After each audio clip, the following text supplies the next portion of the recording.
Hello बच्चों, चलिए प्रश्न को देखते हैं। हल कीजिए। मापांक x माइनस एक बटा मापांक x माइनस दो बड़ा या बराबर होगा 0 से, जहाँ x संबंधित है r में x का मान प्लस माइनस दो नहीं हो सकता। तो यहाँ से हमारे पास मुख्य अवधारणा देख लेते हैं। सबसे पहले हम मुख्य अवधारणा के अनुसार हम बोल सकते हैं मापांक x जो होता है उसकी परिभाषा होती है x यदि x का मान 0 से बड़ा या 0 के बराबर हो, अगर x का मान 0 से छोटा हो तो ऋणात्मक x होती है। इसका हम यहाँ उपयोग करेंगे। तो सबसे पहले हमने क्या किया, सबसे पहले हमने स्थितियां बनाई एक और स्थिति दो। तो स्थिति एक और स्थिति दो क्या है, देखिए सबसे पहले x का मान हमने क्या लिया, 0 से बड़ा या बराबर लिया। अब हमारे पास है समीकरण क्या है, मापांक x माइनस एक बटा मापांक x माइनस दो 0 से बड़ा या बराबर है, यह स्थिति है। तो यदि हमने x का मान 0 से बड़ा या बराबर लिया तो यहाँ पे कितना हो जाएगा, x माइनस एक बटा x माइनस दो जो है ये 0 से बड़ा या बराबर हो जाएगा। और दूसरी स्थिति ली हमने कि x का मान 0 से छोटा है।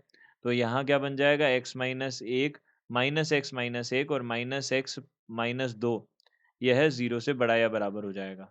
तो यहाँ से हमने बोला हमने इसको हल किया तो यहाँ से कितना बन जाएगा, देखिए यहाँ से हमने इसको हल किया तो सबसे पहले हमने जो हमारे पास में यह रेखिक गुणक होते हैं, रेखिक हमारे पास में पद होते हैं, उन पदों के जो मान है हमारे पास, देखिए ये जो पद है हमारे पास, इनको 0 के बराबर करके जो x के मान हमको मिलेंगे, x के मूल जो हमको मिलेंगे, उनको हमको संख्या रेखा पर प्रदर्शित करना है।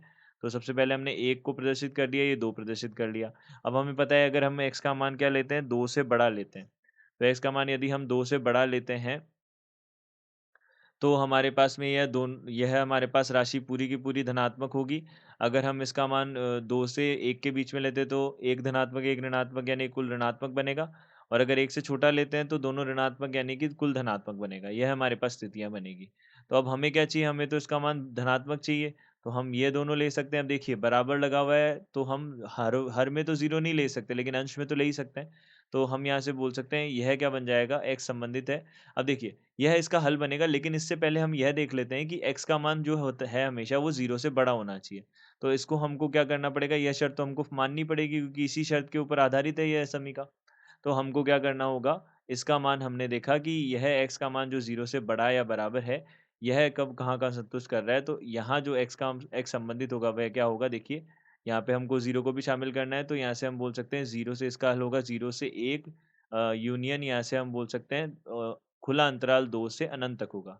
यह हमारे पास इसका बनेगा। अब देखिए दूसरा हमने हल किया दूसरी समीकरण को, तो यहाँ पे x प्लस 1 और बटा यहाँ पे x प्लस 2 बन जाएगा। दोनों में से उभयनिष्ठ लेके हमने जो चिन्ह है उनको क्या कर दिया, काट दिया। तो यह 0 से बड़ा या 0 के बराबर हो जाएगा। अब देखिए यहाँ से हमने इसको इसमें भी वही किया हमने। दोनों जो रेखिक हमारे पास पद है उनको 0 के बराबर करके x के मान देखे तो -2 और -1 आ जाएँगे।